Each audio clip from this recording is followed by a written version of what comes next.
update supaya bosan ya. Tadi pagi kan semuanya udah kegiatan dan pagi sampai sore dan ini sesi terakhir. Semoga semangatnya masih semangat. Sosial masyarakat serta komunikasi dan kerjasama. Berbagai inisiatif ini menjadi bukti bahwa perubahan dimulai dari tindakan nyata. Dengan kesempatan yang setara, perempuan dapat bersatu, berkarya, dan membawa perubahan bagi bangsa dan dunia. Setiap langkah nyata berarti membuka peluang dan membawa masa depan cerah bagi perempuan. Selamat Hari Perempuan Internasional.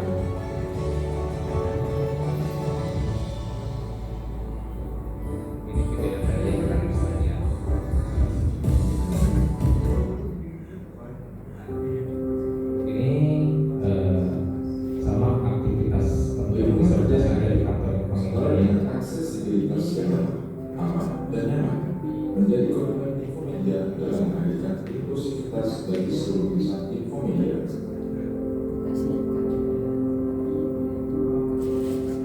Aksesibilitas yang tinggi membantu kami menjaga lingkungan secara berinteraksi secara inklusif, sehingga kami mampu bekerja, berkontribusi, dan berprestasi dengan kesempatan yang sama.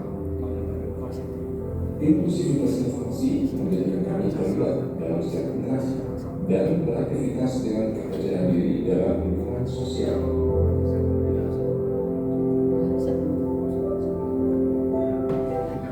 Infomedia menciptakan lingkungan kerja yang inklusif menjadi tugas bersama untuk membantu rekan-rekan disabilitas mendapatkan akses yang sama secara adil, sehingga mampu berkontribusi secara maksimal.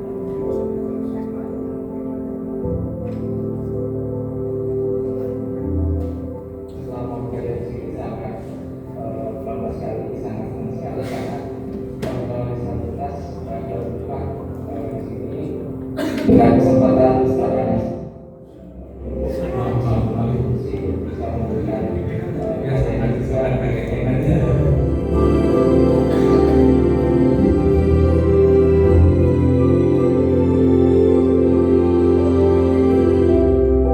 Infomedia Youth Digital Expander by Telkom Indonesia. Selamat Hari Disabilitas 2023.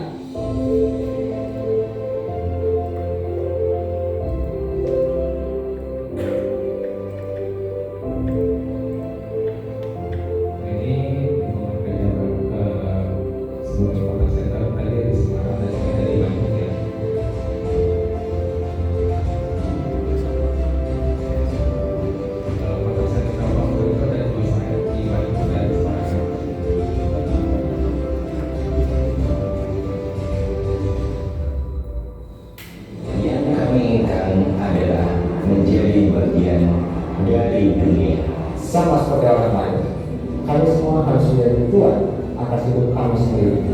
Meski masih sedikit sulit untuk hidup mendampingi.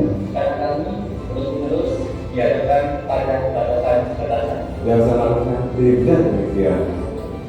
Karena semua berhak atas kehidupan yang setara. Disabilitas mempunyai hak untuk hidup mandiri, mendapatkan kesempatan yang sama, dan berpartisipasi penuh dalam kehidupan bermasyarakat. ingin membuat asosiasi dunia terhadap penyandang disabilitas. Seperti yang disampaikan oleh Stephen Hawking bahwa there is no such a thing as a standard of one of the million human being, but to share the same human spirit. The important is that we have the ability to create. Dan percaya untuk pencapaian. Percayalah, sesulit apapun hidup ini, selalu ada sesuatu yang dapat kita lakukan dan berhasil dengan hal tersebut. Infomedia sebagai perusahaan BPO mendukung penuh dan berkomitmen untuk menciptakan lingkungan kerja yang inklusif dan memberikan kesempatan kepada teman-teman disabilitas untuk mengembangkan diri, berprestasi, dan unggul di bidangnya. Let's relate. The Sustainable Development Goal or Baik, bisa sendiri. Ini ada satu lagi ya.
Dan tentunya di sini bagaimana sih untuk mencapai itu semua, teman-teman harus punya berani bermimpi ya dan jalani setiap prosesnya. Nah ini keyword dari saya, lebih baik gagal tapi bergerak, karena hasil datang dari proses, daripada kita diam tanpa bergerak ya tidak akan ada hasilnya gitu. Nah ini tantangan terbesar itu bukan dari tubuh kita ya sebagai disabilitas. Tantangan terbesar adalah bagaimana kita bisa memakan diri kita sendiri.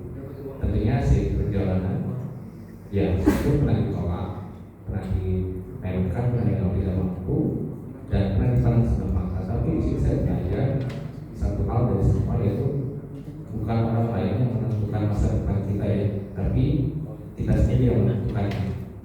Nah, sedikit cerita dulu perjalanan saya bisa sampai di titik tadi itu bukan hal yang mudah.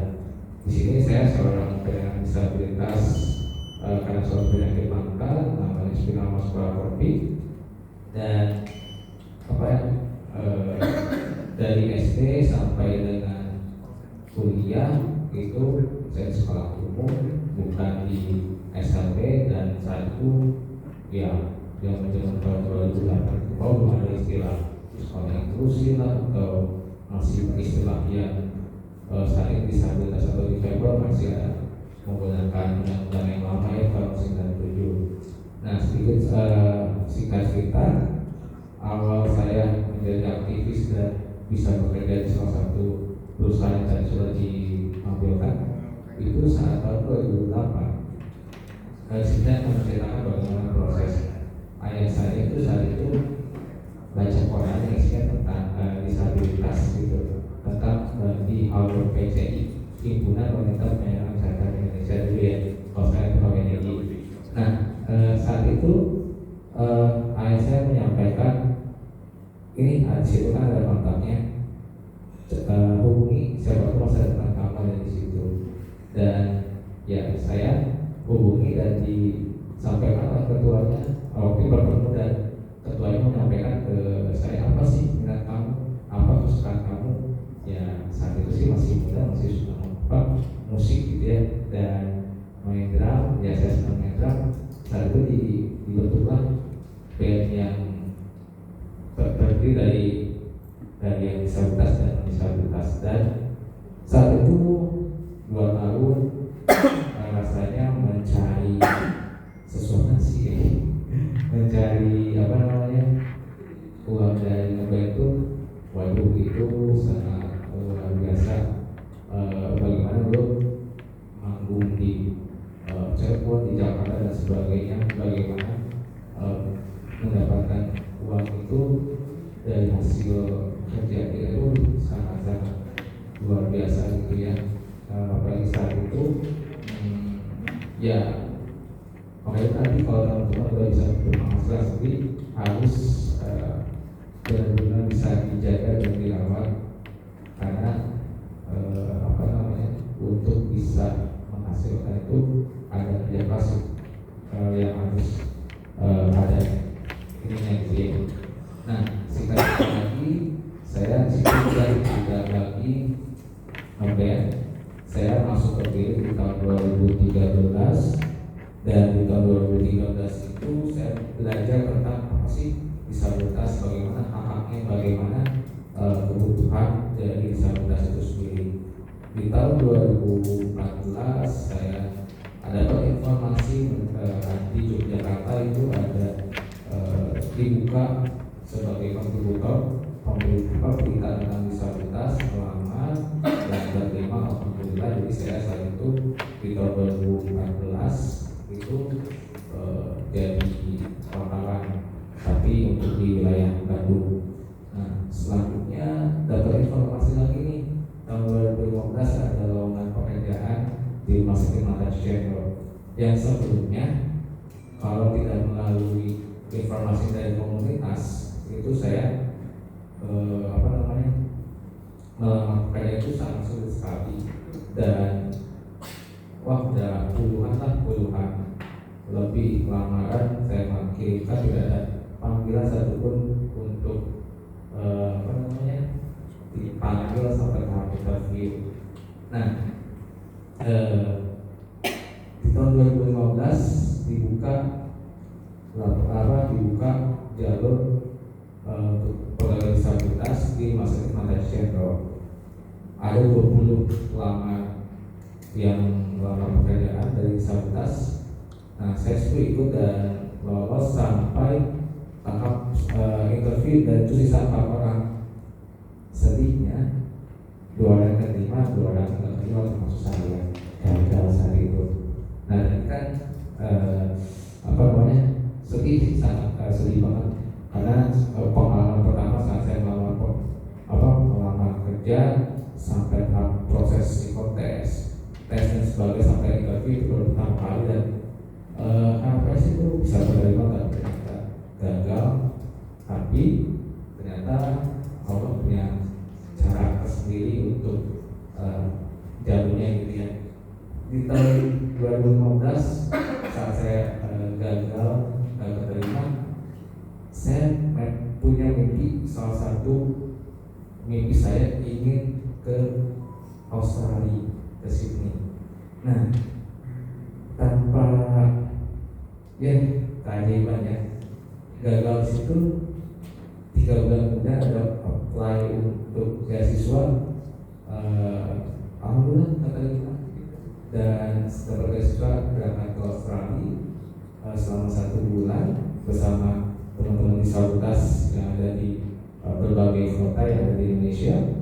Kita 20 orang berangkat ke Australia dan di sana saat mengenyapkan pendidikan walaupun studi singkat selama 1 bulan, kami teman-teman disabilitas itu merasa merdeka, tidak ada hambatan, tidak seperti di Indonesia ya. Saat ini di Indonesia masih berproses. Di sana itu benar-benar aksesibilitasnya sangat luar biasa yang memampukan disabilitas hidup mandiri, bebas hambatan begitu. Nah, sepulangnya dari Australia di bulan Januari tanggal 30 Januari 2 atau 3 minggu kemudian ada HR dari Infomedia itu datang ke lembaga milik komunitas milik untuk membuka lapangan pekerjaan untuk tenaga kerja penyandang disabilitas. Dan di situ saya melamar, ikuti prosesnya dan alhamdulillah terima dan sampai sekarang udah mau berjalan 10 tahun. Nantinya semua itu ada proses teman-temannya. Jadi teman-teman di sini bagian dari proses dan ketika sudah proses dan kita ada proses magang yang akan di tanggal 1 ya kan ya, kalau nggak salah dari kantornya tanggal 1 dan teman-teman harus bisa mengoptimalkan untuk nantinya bagaimana di sini tentang administrasi perkantoran ya begitu. Nah, di sini terkait pendekatan psikologi dalam bentuk etos kerja ya. Menurut teori mindset Carol Dweck, orang sukses itu memandang kegagalan sebagai bagian belajar karena akhir. Nah, tadi kan saya sudah menceritakan tuh bagaimana proses saya gagal, coba lagi, bukan gagal, terpuruk, gak melakukan yang di tempat, tapi